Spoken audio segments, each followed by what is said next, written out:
Doc Hans, nakikita mo ba to? Kasalanan mo to. Ikaw yung may kasalanan nito.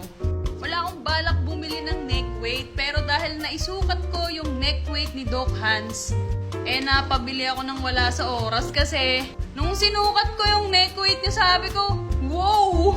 Ergo! Tapos yung feeling parang naka-lobster, pero hindi lobster ang presyo.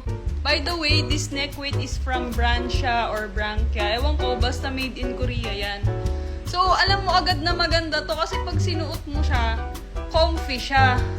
And then, ang concern ko kasi sa mga neck weight na inaisukat ko is yung parang nasasakal ako.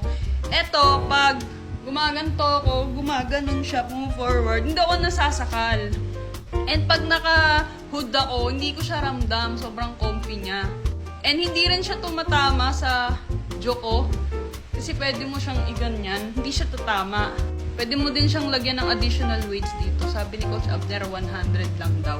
Ewan ko, baka mali yung narinig ko. Pero binigyan ako dito ni Coach Abner ng discount. Kasi alam mo yon, bigla niya akong binudol. Di napabili naman ako, wala sa plano. So, lesson sa inyo to na huwag magsukat-sukat pag happy naman kayo. Kasi, na-disgrasya na naman yung bulsa ko.